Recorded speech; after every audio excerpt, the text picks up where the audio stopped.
How was your Saturday morning, son? Just running around. Did Really? something with Hmm. not running around, but I did some school stuff, some joke. I wrote a joke last night that I really liked. Okay. Uh, Worked on that. I have a show later on this week. Um, and then How long does it take you to write like new material? Do you have like when do you start are you always writing or do you like write for a while and then you stop and then you write again? How does that work for I you? try to write. I try to write 3 jokes a day. Oh, It's not always successful. So there are days where I don't write anything. But when I go to write. I probably write 5 times a week on average, and then I aim for like three, and then something happened where I'm like, oh, I like this, but you never know. I'm gonna try it out tomorrow at an open mic, and then it's the only type of writing hmm. that I do that it just it's often not good. It's not good. It sticks. But if I write a novel, I almost always like what I write. I always like what I put up. It's always gonna be. I always feel like it's worthwhile. Like it's, oh, Hmm. this is something worthwhile. Um, that's pretty decent. Like probably 50%, 70% of the time. 70% of the time of joke writing is almost always not good. Because you For it's me, yeah. it's just not that good. It needs to be shaped. It's very rarely comes out good. Very rarely Sure. comes out good right off the bat. Yeah. So you have to mold it. You go maybe you on stage and then you say, okay, I'm gonna tweak it a little bit more or Yeah. all right? Okay. And then and then you might not you might not mess with it for a while, and then months later you find the joke again and you go, oh, I know how to fix this joke, and then it Very cool. works. Or yeah. Very good. Um, I can't stand it. Have you ever seen a body like this before in your life? She happens to be my daughter. Oh, well, then I guess you have.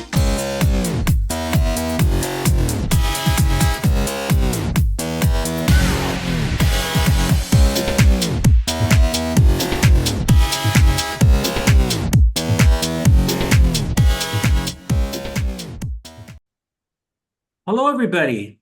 Thank you for joining us. Today we're discussing a movie, the 1985 movie Real Genius, starring the great Val Kilmer. And this movie is better than I remember. I really like it. It's about a boy, a prodigy. It's set in like a Caltech setting type of university, science. And this prodigy is kind of scooped out of high school and is set to this university where he joins forces with the great Val Kilmer. He's also a genius. And they kind of create this technology for the professor at this school that may or may not have nefarious goals or ends to this type of technology. And if you look at it, it's kind of like Oppenheimer with jokes, isn't it? And but it's better than Oppenheimer. Yes, I Yeah. said it. I said it. It's better than Oppenheimer. I like Oppenheimer, but it's too long. Cut it. So, it starts off a little bit wobbly, I think, a little cliche at times, but it finds its feet. I laughed a good amount of times. There's some really good bits in there. There's a joke that I just never forgot where the Mitch character, and he's trying to find his way through this. He's a high school kid, really. He's trying to navigate through it, and I want to really talk later about some of the school stuff that I think is really useful and valuable. And certainly with him, he's this kid who's trying to socialize. When you're young, it's difficult and all the pressures he goes through. And at one point he says, I think he tells Val Kilmer, I had a bad dream. And Val Kilmer says something to the effect of, is it where you're standing on a pyramid and there's 1,000 people throwing pickles at you? Is that the Yeah. dream? He got specific. It's a very funny bit. He goes, no, that's not my dream. He goes, oh, I guess I'm the only one. But it the performances are good, especially of course Val Kilmer. Has he ever given a bad performance, Jacob? This Val No, Kilmer. no, he's one of my favorites. I just your eyes are on him the whole time. Great. Absolutely. And then also want to give some credit to the professor played by William Atherton. He's really good. He plays um, this mean professor, but also has some good funny. It's a good performance he turns in, and this character Laszlo, played by John Grease, he's also good. The story, the writing is good. Director Martha Coolidge, it's strong, well directed. I could do it without the videos, the '80s videos that they do sometimes. Um, I uh I recommend it, and I do want to Well, say one thing before I turn it over to you. In my memory of it, it's the thing that I don't like, which is the kid who's a genius but never studies. In rewatching it, uh, he does goof off and party the Val Kilmer character while the younger kid Mitch is doing a lot of the work, but he's also working. He creates an ice rink in the dorm. He has a drone that he builds. He's doing things. He's working with his mind. It's not just a party from him. yeah. And so, like I said, I want to talk about some of the teacher things, but Mm. I recommend it. Yeah, it's funny I wasn't sure, but something part of me thought you would. And I was struggling, believe it or not, to say do I recommend it or not. But I had to go back and think, did I laugh? Did I enjoy it? I did. So how could I not recommend a movie? Because it's such an 80s film. And you mentioned this, there's a couple times in the film where it's like a music video. You hear music, an 80s song, and they're trying to catch you up with the story in a way. Like they're showing you what's going on in the story. And that's such an 80s thing. But I could have done without that as well. But in a way, though, Ruben, it kind of reminded me of those films like back then that did that quite often. The Mitch character and the Val Kilmer character as friends, at first I thought that's kind of unbelievable, but I love that you could see that Val Kilmer was not intimidated by this kid who's supposed to be smarter than him.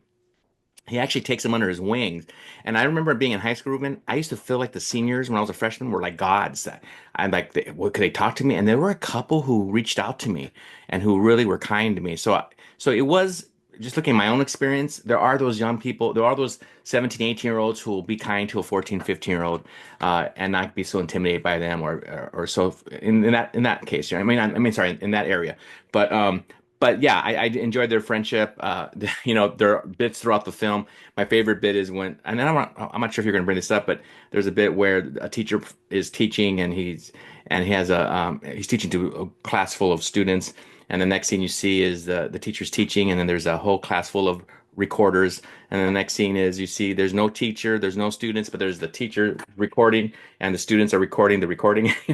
So it's like you get to a point where like why bother? But things like that pop in and pop out is great. And you mentioned the lead professor, the one who's kind of monitoring this. They have to come up with this laser, and he does such a great job. He's such a that he at one point I think is he as intelligent as these people, but he is. He understands that he's able to communicate, what they're doing and how to communicate with people who are in the government who want them to come up with this laser to really destroy their enemies.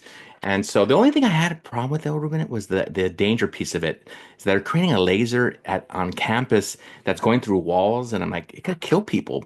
And I feel like I know you have to suspend belief, I guess, but I just had a little issue with that with the young people, playing with lasers that are, that are going Well, to be. I know they're going to be used for the government, but accidents happen, and you see that. And so I don't know, but I mean, go.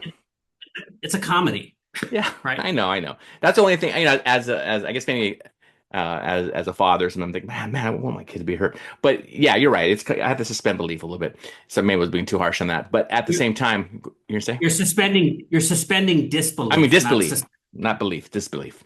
So I thank know you. I'm being a grammar Nazi.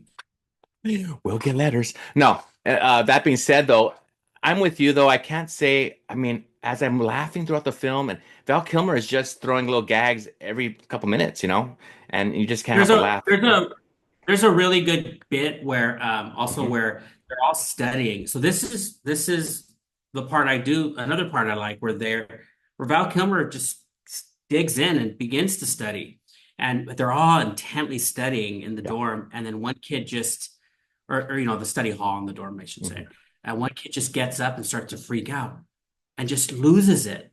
No, I can't take it anymore. I can't take it. And the other students are just sort of staring. And as I watch it, it's very funny. But you also think, I can see it where students are already there or they already had their break, the crack up. And now it's this kid's turn and they just sort of watch him freak out. And it goes to what I really appreciate also about the movie is that as a teacher, we have to remember students are under an immense amount of pressure, especially if they're seniors and they're about to graduate, and that not knowing that just Right. fear, that anxiety of will I do it? Will I reach that goal? And to be sensitive to that. There's a really funny little room called Exam Week Decompression here. So there's a safe space. They've had Yeah. safe Yeah. space for a while. Okay. We can't always be so judgmental of it because sometimes, by the way, we as teachers need to do this. Yeah. I have to remind myself, pull away, take a walk. Um, and I still take my walks with this new school, and a couple of teachers noticed that. Does that teacher asked me, does that help? And I said, yes, it does. Even just for 10, 15 minutes, just walking to the store, and then walking back, getting some sunshine. I really like that reminder. There was a girl, the love interest of the Mitch character, who Yeah. just kind of like is this anxious girl and needs to knit and do things with their hands, and to remind our students to do that. I do want to say too, I reflected on the professor who was doting on Mitch because he's a little brighter than the rest, and we have to be careful to.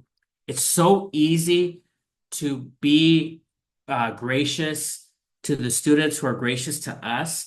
But there are the quiet students that we need to reach out to as well. And I'm very guilty of this, of just reacting to the students who approach me and are very kind to me. No, puncture the walls of the students who are by themselves. And I'm really reminded of that watching this movie. Um, Yeah. yeah, I think I covered the key things that I really liked. Yeah, I'm gonna say one last thing here.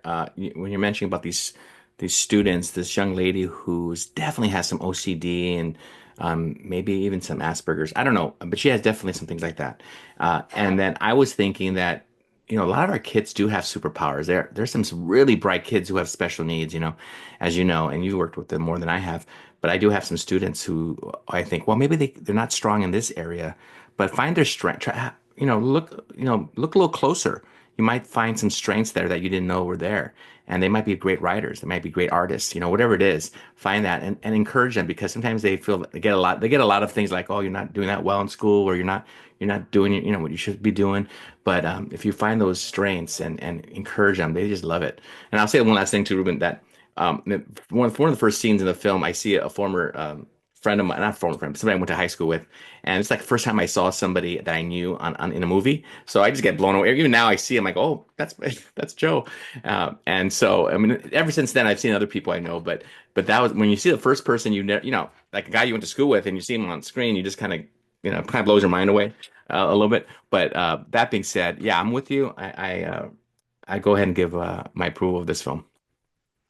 Very good. Thank you, everybody, for joining us. We hope you enjoyed it. Tell us what you think of Real Genius, starring Val Kilmer, and we'll see you next time. Bye bye.